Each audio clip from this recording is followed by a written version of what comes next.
Their blind spot was copyright. When it came to copyright, it was like the part of the justices' brains shut off, and they just totally forgot about the First Amendment. You got the sense that deep down, they didn't even think the First Amendment applied when copyright was an issue.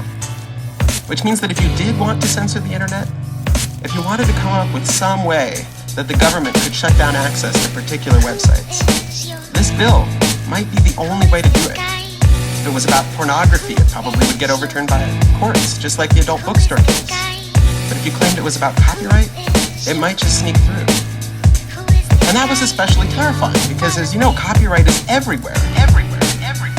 From a humble beginning, to passing a tragedy, traveling he entered and disappeared rapidly. The steps that he took, influenced by the gravity we all feel. But where he looked to change was a reality of human rights in regard to information.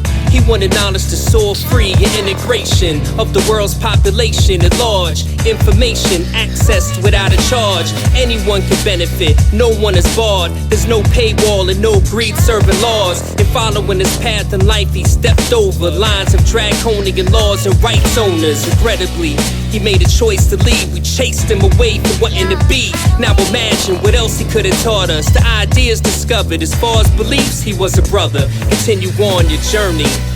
But I've never seen anything like this. Starting from literally nothing. We went to 10,000 signers, then 100,000 signers, then 200,000 signers, and 300,000 signers in just a couple weeks. And it wasn't just signing a name. We asked these people to call Congress, to call urgently. There was a vote coming up this week in just a couple days, and we had to stop it. And at the same time, we told the press about it, about this incredible online petition that was taking off. And we met with the staff of members of Congress and pleaded with them to withdraw their support for the bill. I mean, it was amazing. It was huge. The power of the internet rose up in force against this bill. And then it passed unanimously.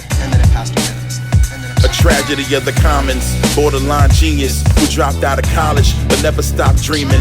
Vanished too soon, though we still traveling, champion the many but living unhappily. Because of a belief information shouldn't be padlocked. Equal access to the haves and have-nots taught us to demand progress. Stood up to Congress, showed us that justice is a gradual process. Victim of a system, mistreated and slandered for fighting for the fundamental rights we take for granted.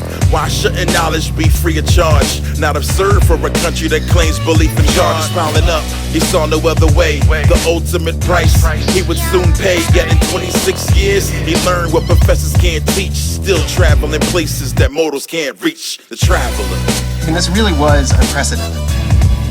Don't take my word for it, but ask former Senator Chris Dodd, now the chief lobbyist for Hollywood. He admitted, after he lost, that he had masterminded the whole evil plan. And he told the New York Times he'd never seen anything like it during his many years in Congress. And everyone I've spoken to agrees.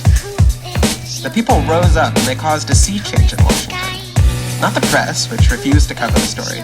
Just coincidentally, their parent companies all happen to be lobbying for the bill. Not the politicians, who were pretty much unanimously in favor of it. And not the companies who had all but given up trying to stop it, who decided it was inevitable. It was really stopped by the people themselves.